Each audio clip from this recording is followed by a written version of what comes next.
अस्सलाम वालेकुम।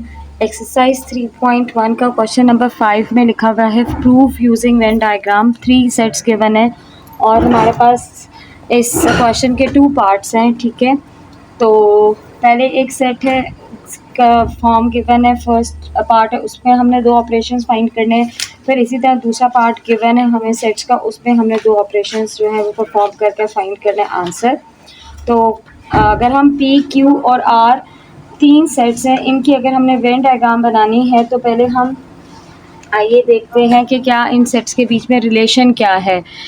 तो पी और क्यू को अगर कंपेयर करें तो पी और क्यू में कुछ एलिमेंट जो है वो सेम है, तो इट मीन्स कि पी और क्यू ओवरलैपिंग सेट्स हैं। इसी तरह अगर मैं क्यू और आर को कंपेयर करूं तो क्यू आर के जो है में भी कुछ एलिमेंट सेम है, जैसे 5 6 सेम है, तो इट मीन्स क्यू आर भी ओवरलैपिंग सेट्स है। लेकिन अगर मैं पी और आर को कंपेयर करूं तो पी और आर में कोई भी एलिमेंट सेम नहीं है, तो इट मीन्स ये जो है वो डिसजॉइंट सेट्स हैं। ठीक है, तो पहला जो ऑपरेशन हमें गिवन है वो ये गिवन है कि हमने P union Q union R लेना है और P union Q union R लेना है। ठीक है, तो जब हम वेन डायग्राम बनाएंगे तो Venn diagram according to the condition जो हमने सॉर्ट आउट की है, ये यूनिवर्सल सेट बन गया हमारे पास। ठीक है, पी और क्यू जो है वो ओवरलैपिंग है, ये हमने पी बना दिया, ये हमने क्यू बना दिया, ओवरलैपिंग सेट है। ठीक है, फिर क्यू और आर भी ओवरलैपिंग है, क्यू के साथ क्या ओवरलैपिंग सेट है, आर ओवरलैपिंग सेट है।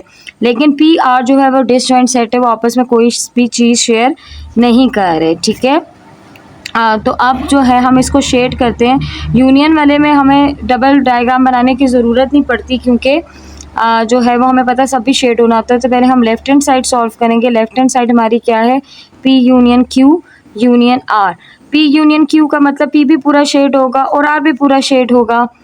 ठीक है, पी यूनियन क्यू का मतलब पी भी पूरा शेड हुआ और क्यू भी पूरा शेड हुआ। फिर इसका जो आंसर है उसका यूनियन हमने आर से लेना है। इसका मतलब पी क्यू तो शेड होगा ही होगा, लेकिन अब आर भी शेड होगा। ठीक है, इसी तरह हम राइट हैंड साइड फाइंड करेंगे और राइट हैंड साइड हमारे पास है पी यूनियन की यूनियन आर। ठीक है, तो अगेन वेन डायग्राम हमारी सेम रहती है, शेडिंग में हमारा डिफरेंस आता है अगर आए तो पी क्यू आर सेम रहेगा। ठीक है, सबसे पहले हमने क्यू यूनियन आर लेना है, इसका मतलब क्यू भी शेड होगा और आर भी शेड होगा। ठीक है, अब क्यू यूनियन आर का जो आंसर था उसका यूनियन हमने पी के साथ भी लेना है, इसका मतलब पी भी जो है वो शेड होगा। सेम पार्ट का बी पार्ट है कि हमने इंटरसेक्शन फाइंड करना है, क्योंकि सारे साइन सेम है, इंटरसेक्शन वाले साइन है, तो अगेन हमें डबल फिगर बनाने की ज़रूरत नहीं। अगर यूनियन और इंटरसेक्शन का कॉम्बिनेशन हो जाता है तो फिर हम डबल फिगर बना लेते हैं अपने एरर को अवॉइड करने के लिए। तो अगेन हम लेफ़्ट हैंड साइड लेंगे और हम राइट हैंड साइड लेंगे। ठीक है, तो लेफ़्ट हैंड साइड में हमारे पास क्या है, P intersection Q intersection R, और राइट हैंड साइड पे भी हमारे पास क्या है, पी का इंटरसेक्शन है क्यू इंटरसेक्शन आर के साथ। ठीक है, वेन डायग्राम सेम सेट्स की सेम ही रहती है, हमारे शेडिंग में डिफरेंस आता है। ठीक है, तो अगर हम पी एंड क्यू और आर का इंटरसेक्शन लेते हैं, पी क्यू आर तीनों के तीनों सेट सेम, कोई भी सेम चीज़ आपस में शेयर नहीं कर रहे, तो इट मीन्स कुछ भी शेड नहीं होगा और आंसर आपका क्या हो जाएगा, null set. Left hand side का भी और राइट हैंड साइड का भी। अगेन क्वेश्चन नंबर 5 में हमारे पास जो है वो 3 सेट्स गिवन है, पी क्यू और आर, और आप इसकी वैल्यूज़ डिफरेंट है। तो पहले हम ये सॉर्ट आउट करेंगे कि ये सेट्स का आपस में रिलेशन क्या है। अगर मैं पी और क्यू को कंपेयर करूँ तो पी क्यू आपस में कोई भी आइटम मेंबर शेयर नहीं कर रहा, तो इट मीन्स ये डिसजॉइंट सेट है। ठीक है, इसी तरह मैं अगर क्यू आर को कंपेयर करूँ तो इस दोनों में टी यू जो है वो कॉमन एलिमेंट है, इसका मतलब है कि क्यू और आर जो है वो ओवरलैपिंग सेट्स हैं। और जब मैं पी और आर को कंपेयर करती हूँ तो इन दोनों में भी कोई एलिमेंट्स कॉमन नहीं, तो इट मीन्स ये डिसजॉइंट सेट है।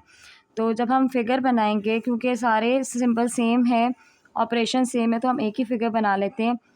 पी और क्यू डिसजॉइंट सेट है। ठीक है, क्यू और आर हमारे ओवरलैपिंग सेट है, और क्या कहते हैं, पी और आर भी डिसजॉइंट सेट है। ठीक है, तो यूनियन में हम सारा कुछ शेड कर देते हैं। P union Q means P भी पूरा शेड होगा और क्यू भी पूरा शेड होगा, और उसका आर से यूनियन लेने का मतलब है आर भी शेड कर देंगे। ये हमारी लेफ्ट हैंड साइड थी। अब हम राइट हैंड साइड के लिए भी सेम फिगर बनाएंगे। दोनों साइड्स बनानी ज़रूरी है, ये नहीं करना कि दोनों का आंसर फिगर सेम बन रही है, तो there is no need to make, पर क्योंकि हमने प्रूव करना left hand side is equal to right hand side with the help of Venn diagram, so we have to make it. ठीक है, हम P पूरा शेड, इसमें क्या है, Q इंटरसेक्शन R पहले है, तो Q भी पूरा शेड हो गया और R भी पूरा शेड हो गया। उसका जो आंसर है Q यूनियन R का, उसका हमने यूनियन लेना P के साथ, इसका मतलब है P भी पूरा शेड होगा, और आपका जो है ये the left hand side right hand side की इक्वल होगी। इसी तरह बी पार्ट में हमारे पास जो है इंटरसेक्शन के सारे सिंबल हैं, तो अगेन हम वन वन डायग्राम करके इसको प्रूव कर लेंगे। पहले हम लेफ्ट हैंड साइड लेंगे, फिर हम राइट हैंड साइड लेंगे। अगर हम इन तीनों सेट्स को कंपेयर करें तो तीनों सेट्स आपस में कोई भी चीज़ कॉमन शेयर नहीं कर रही आपस में। इट मीन्स के आपका इंटरसेक्शन क्या होगा, नल सेट होगा, क्योंकि सारे तीनों के तीनों सेट्स आपस में कोई भी कॉमन चीज़ शेयर नहीं कर रहे। सिर्फ Q और R में कॉमन एलिमेंट्स हैं, उसके अलावा तीनों P Q R में कॉमन एलिमेंट कोई नहीं है। इसी तरह R राइट हैंड साइड पे भी हमारे पास आंसर नल सेट ही रहेगा।